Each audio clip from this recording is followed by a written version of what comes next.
दौंडच्या यवतमध्ये आक्षेपार्ह पोस्टमुळे 2 गटात मोठा तणाव। दुचाकी पेटवल्या, पोलिसांकडून जमावाला पांगवण्यासाठी सौम्य लाठीचार्ज, तर आढावा घेण्यासाठी अजित पवार। यवतमध्ये सध्या तणावपूर्ण शांतता। कदम कुटुंबियांच्या सावली बारचा परवाना अखेर रद्द। फक्त कारवाई नको, योगेश कदमांचा राजीनामा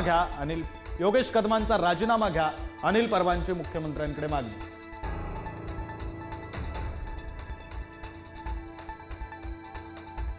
कोकाटेंवरील कारवाईतून फडणवीसांचा शिंदेंना इशारा। शिंदेंकडून वादग्रस्त मंत्र्यांवर कारवाईची फडणवीसांना अपेक्षा। यापुढे चुकीचं वागणं खपवून घेणार नाही, मुख्यमंत्र्यांचा इशारा। विधान भवनात रमी खेळणाऱ्या माणिकराव कोकाटेंना दणका। कोकाटेंकडून कृषी खात्याचा कारभार काढला। कोकाटेंकडे क्रीडा आणि युवक कल्याण मंत्रीपद।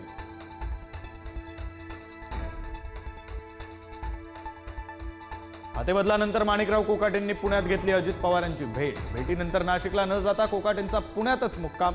कृषी महाविद्यालयातील मिथिला निवासस्थानी कोकाटेंचा ताफा। कोकाटेंकडून काढलेल्या कृषी खात्याचा कारभार आता दत्ता भरणेंकडे। शेतकऱ्याच्या मुलाला कृषी खातं मिळालं, याचा आनंद, भरणेंची प्रतिक्रिया। पुणे दौऱ्यावेळी अजित पवारांची कार्यकर्त्यांना तंबी। कुठे चौफुल्याला जाऊन तडफडू नका, कुठेही जाऊन ठॉय ठॉय करू नका, अजितदादांनी टोचले कान।